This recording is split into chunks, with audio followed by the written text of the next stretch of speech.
የአፋብን ተቀዳሚ ምክትል ሊቀመንበርና የፖሊት ቢሮ አባል አርበኛ መከታው ማሞ የኦህዴድ አገዛዝ ከፍተኛ ፍርሃት ውስጥ መውደቁን ይፋ አደረገ።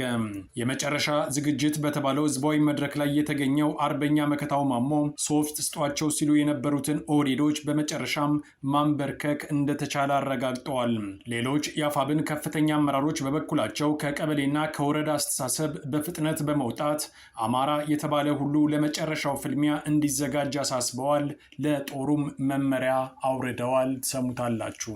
ብልጽግና በይፋ ለካድሬዎቹ የጦር ልምምድ ስልጠና መስጠት ጀምሯል። ጦርነቱ በትግራይም ሆነ የሱዳን ድንበር አቅራቢያ በተባባሰበት በዚህ ሰዓት እና አምባሳደር ዲና ሙፍቲ ውጊያውን ለመቀላቀል ስልጠና ጀምረዋል። ሌሎች ካድሬዎችም ይከተላሉ እየተባለ ነው።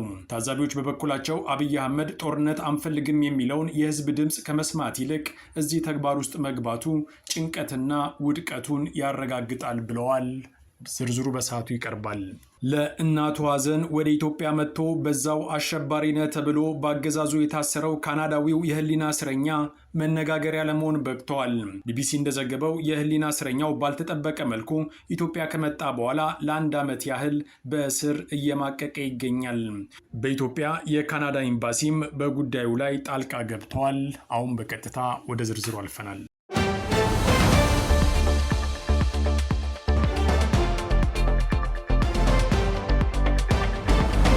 የብልጽግናው አገዛዝ ከበሮ ይዞ ለመውጣት የተዘጋጀ ህዝብን ከጎኔ ተሰለፉ በማለት ስቃይ ውስጥ መግባቱ በመነገር ላይ ነው።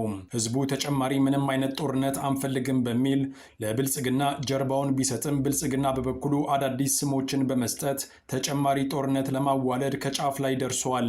ሰሞኑን ጋብ ብሎ የነበረው የትግራይ ጦርነትም ከዛሬ ጠዋት ጀምሮ ማገርሸቱ የተነገረ ሲሆን ጦርነቱ በድሮን ታጅቦ የበርካታ ኢትዮጵያውያን ህይወትንም ቀጥፏል። ታዛቢዎች እንደሚሉት የቀናት ጉዳይ ካልሆነ በስተቀር በሁሉም አቅጣጫ ጦርነት የሚጀምርበት ጊዜ ሩቅ አይደለም። የሰሜኑ ቀውስ በተባባሰበት በዚህ ሰዓትም በምዕራብ በኩል ኢትዮጵያ ድንበር ላይ የሱዳን ኃይሎች ከቅርብ ጊዜ ወዲህ ታይቶ አይታወቅም የተባለውን ከባድ ጦርነት በማድረግ ላይ ናቸው። ይህም ቀውስ ወደ ኢትዮጵያ እንዳይገባ ከፍተኛ ስጋት እንዳለ የአካባቢው ነዋሪዎች ከመግለጽ አልፈው ሽሽት ላይ እንዳሉም ይነገራል። ዋናው ጥያቄ ግን ብልጽግና ይህንን ከባድ አደጋ እንዴት ይሻገረዋል የሚል ሆኗል። ሰሞኑን በዋና ዋና ከተሞች አፈሳ የጀመረው የአብይ አህመድ አገዛዝ የራሱ ሚኒስትሮች ሳይቀሩ እንዳመጹበት ቢነገርም አምባሳደር ዲና ሙፍቲ ግን አዲስ የጦርነት ቅስቀሳ ይዞ መጥተዋል። ተዘጋጅተሃል? አዎ። ይሄው ተዘጋጅተሃል? አዎ። ትተኩሳለህ? አዎ። የአምባሳደር ዲና ሙፍቲን ድርጊት ከግል ጉዳይ ጋር ያያያዙት በርካታ ሰዎች ቢኖሩም አዋቂዎች ግን ሙከራው ስርዓቱ መበስበሱን ያሳያል ይሉታል። አብይ አህመድ ብቻውን ቀርቷል የሚሉ አስተያየት ሰጪዎችም አልጠፉም። በተለይ በዚህ መሰል ክፉ ቀን ከጎኑ የሚቆሙትና 50 ዓመት በስልጣን ትቆያለ የሚሉት ነቢያቶች አድራሻቸው የት እንደሆነ የጠፋ ሲሆን አንዳንዶቹም አብይ አህመድን መራቅ መጀመራቸው በመገለጽ ላይ ነው። ዓለም አቀፍ ምሁራን በበኩላቸው በዚህ ደረጃ ህዝብ ጦርነት ካልፈለገ የአገዛዞች መጨረሻ ድካም፣ ውድቀትና ድርድር ብቻ ነው ይሉታል። በተለይ ውድቀት በማንኛውም ጊዜ ሊመጣ የሚችል አደገኛ ውጤት በመሆኑ አገዛዞች ቀድመው ሊያስቡበት ይገባል ባይ ናቸው። አሁን የብልጽግና ሰዎች እያደረጉት ያለውም ሙከራም አዲስ ነገር ሳይሆን ከዚህ ቀደም ሩዋንዳ፣ ሶማሊያ፣ ላይቤሪያ እና ሱዳን ላይ ተሞክሮ የከሸፈ ነው ይሉታል። የችግሩ ዋናው ምንጭ ላይም ለመድረስ ህዝቡ ጦርነት ለምን አንፈልግም አለ የሚለውን መሰረታዊ ጥያቄ ማዳመጥና መመለስ የግድ ነው ይሉታል።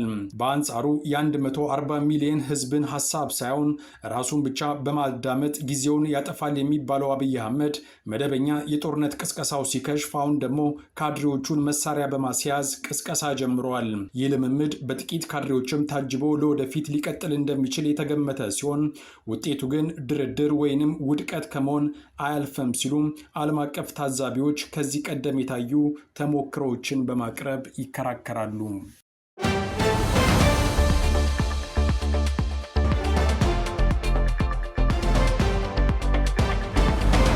ጀብደኛው 7 ለ70 ክፍለ ጦር ወታደራዊ ቁመናውን በማዘመን ለሁለንተናዊ ድልና ለግዳጅ ራሱን በታድሶ ማዘጋጀቱ ተሰማ። ጀብደኛው የአፋብን ሸዋ ጠቅላይ ግዛት አሳምነው እዝ 7 ለ70 ክፍለ ጦር ተቋማዊና ወታደራዊ ብቃቱን ይበልጥ የሚያጠናክርበት ሰፊ የታድሶ መርሃ ግብር በደማቅ ሁኔታ ማካሄዱን ለአስራት የደረሰው መረጃ አመልክተዋል።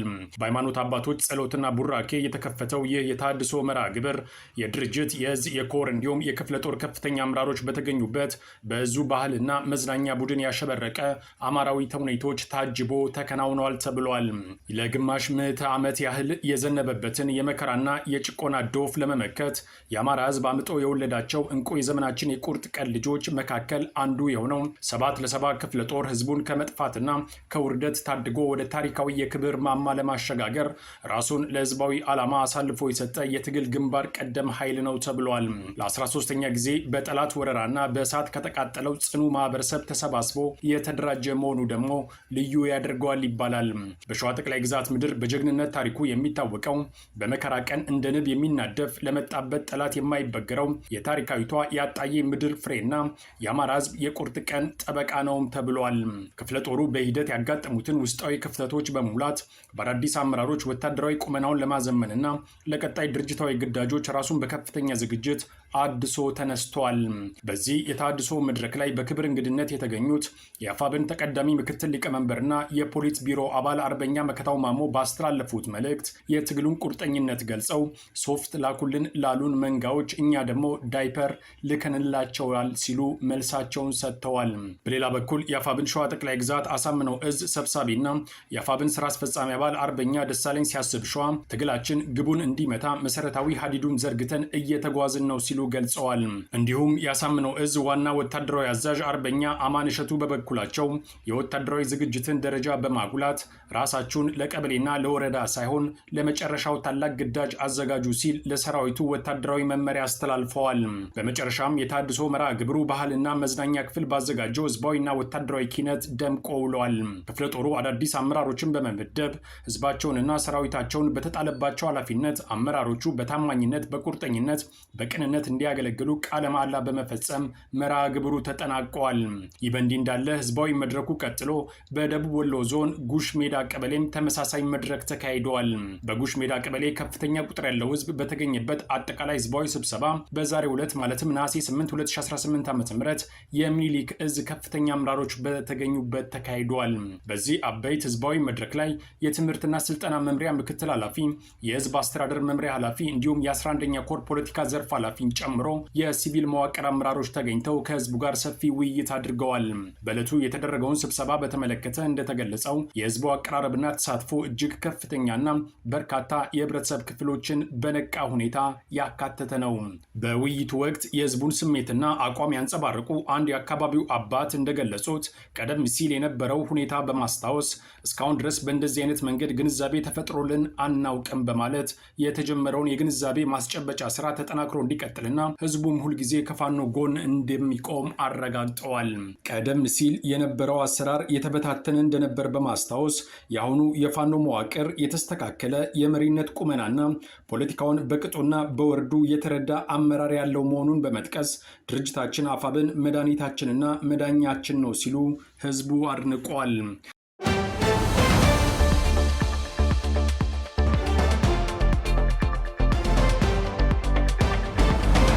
የካናዳ ዜግነት ያለው የህሊና እስረኛ አብይ አህመድ ያቀረበውን የይቅርታ ፎርም አልሞላም ማለቱ ተሰማ። የህሊና እስረኛው ለመፈታት ፈልጎ የነበረ ቢሆንም የካናዳ ኤምባሲ በሰጠው ማስጠንቀቂያ መሰረት ፎርሙን እንዳልሞላ ጠበቃው ለቢቢሲ አረጋግጠዋል። ይቅርታ ጠይቀው ከስር እንዲለቀቁ ፊርማቸውን የሚያኖሩበት የይቅርታ ሰነድ ከቀረበላቸው ከ300 የህሊና እስረኞች ውስጥ የካናዳ ዜግነት ያለው ትውልደ ኢትዮጵያዊው እንደሚገኝበትም ታውቋል። ካናዳዊው እሱ ባለው በለጠ ብርሃኔ በአማራ ክልል ካለው ቀውስ ጋር በተያያዘ በሽብር ለተከሰሱ የህሊና እስረኞች የቀረበውን የይቅርታ መጠየቂያ ሰነድ አንፈርምም ማለታቸው ከተረጋገጠው 30 ተጠርጣሪዎች መካከል አንዱ ነው ተብሏል። በካናዳ የቶሮንቶ ፒርሰን አየር ማረፊያ ከፍተኛ የአውሮፕላን ጥገና ባለሙያ ሆኖ ሲሰራ የነበረው እሱ ባለው በለጠ በአገዛዙ ወታደሮች መስከረም 24 2018 ዓ.ም ነበር በቁጥጥር ስር የዋለው። የሱ ባለውን የክስ ሂደት በተመለከተ ለቢቢሲ ማብራሪያ የሰጡት ጠበቃው አቶ ሰለሞን ገዛኝ እሱ ባለው ወደ ኢትዮጵያ የሄደው ጳጉሜ 3 2017 ዓ.ም እንደነበር ተናግረዋል። ወደ ትውልድ ሀገሩ የሄደበትን ምክንያት የወላጅ እናቱን ህልፈተ ህይወት ተከትሎ ለለቅሶ እንደነበረም ጠቅሰዋል። ሆኖም ለለቅሶ የሄደው ወጣት ኢትዮጵያ ውስጥ የገጠመው ታሪክ ሌላ ነው።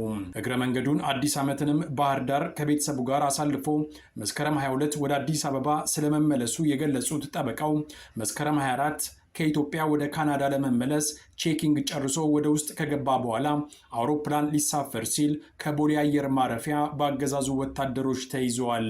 የተጠረጠረበት ወንጀልም በአማራ ክልል ለሚንቀሳቀሰው ታጣቂ ኃይል የሎጂስቲክ ድጋፍ ታደርጋለህ የሚል እንደሆነም ጠበቃው ገልጸዋል። በውጭ ካሉ የፋኖ ደጋፊዎች ጋር በመተባበር እንደሚንቀሳቀስና ባህር ዳር ሄደውም በዚህ መልክ የተገኘውን የቁሳቁስ ድጋፍ ለታጣቂዎች ለማድረስ ነው ሲል ብልጽግና ከሷል። ምርመራውም ከተጠናቀቀ በኋላ ዋስትና ተከልክሎ አቃቢ ሕግ በአገዛዙ ፍርድ ቤት ልደታ ምድብ አንደኛ የጸረ ሽብርና ህገ መንግስት ጉዳዮች ወንጀል ችሎት ጥቅምት 14 2018 ዓ.ም የመሰረተበትን የሽብር ክስ ሂደት ሲከታተል ቆይተዋል። የቀረበበትም ክስ የሽብር አዋጅ 1176 12 አንቀጽ 9ን በመተላለፍ የሎጂስቲክ ድጋፍ በማድረግ የሚል ነው ሲሉ ጠበቃው ተናግረዋል። ከታሰረ ወደ 1 ዓመት እየተጠጋው የሚገኘው እሱ ባለው በለጠ ባለትዳርና የአንድ ልጅ አባት ነበርም ተብሏል። ሰሞኑን እሱ ባለውን ጨምሮ ከ300 በላይ ለሆኑ የህሊና እስረኞች በአገዛዙ ቀረበ የተባለው የይቅርታ ሰነድ በአማራ ክልል ላለው ቀውስ ለሞቱ ሰዎችና ለወደመው ንብረት ኃላፊነት እንዲወስዱ ፋኖንም እንዲያወግዙ የሚጠይቅ ይዘት ያለው መሆኑን ተገልጿል። ካናዳዊው የህሊና እስረኛ ግን ሰነዱን ለመፈረም ፈቃደኛ አልሆነም። በአሁኑ ወቅት ከቂሊንጦ ማረሚያ ቤት ወደ ቃሊቲ ማረሚያ ቤት ተዛውሮ እዚያው ከሚገኙ የህሊና እስረኞች ጋር ታስሮ የሚገኘው እሱ ባለው ምንም እንኳን ወንጀሉን አልፈጸምኩም ብሎ በፍርድ ቤት በመከራከር ላይ ቢሆንም ለመፈታት ካለው ጉጉት የተነሳ ሰነዱን ለመፈረም አስቦ እንደነበር ጠበቃው ተናግረዋል። ይሁን እንጂ የካናዳ ኤምባሲ በሰጠው ማስጠንቀቂያ ምክንያት ሳይፈርም መቅረቱን አስረድተዋል። የይቅርታ መጠየቂያ ሰነዱ ከደረሳቸው በኋላ በቤተሰብ አማካኝነት እንዳስጠራቸው ጠቅሰው ሄጄ አናግሬው ነበር የሚሉት አቶ ሰለሞን ወደ ካናዳ ተመልሼ ልጄንና ባለቤቴን መቀላቀል በመፈለጌ ሰነዱን እፈርማለሁ ብሎ ነበር ብለዋል። ነገር ግን ጉዳዩን በቅርበት የሚከታተለው በአዲስ አበባ የካናዳ ኤምባሲ ጣልቃ በመግባት የህሊና እስረኛው ፎርሙን ከመሙላት እንዲታቀብ ማድረጉ ተሰምተዋል። የካናዳ መንግስት በጽኑ የሚደግፈውን ንጹህ ሆኖ የመገመት መብትን ልታጣ አይገባም፣ ራስን መከላከል ይሻላል የሚል ምክር ሀሳብ እንደሰጠውም ጠበቃው ጠቅሰዋል። የሱ ባለውን ጉዳይ ኤምባሲው በመከታተል ላይ እንደሚገኝ የካናዳው ዘ ግሎብ ኤንድ ሜይል ሚዲያ ከ5 ወር ገደማ በፊት መጋቢት ወር ላይ በድረ ገጹ ባወጣው ዘገባ ማስፈሩም አይዘነጋም። የካናዳ ባለስልጣናት በዚህ ብቻም ሳያበቁ ከአገዛዙ ባለስልጣናት ጋር በጉዳዩ ላይ እየተነጋገሩ እንደሚገኙም ከኤምባሲው ማረጋገጡን ዘገባው አካቷል።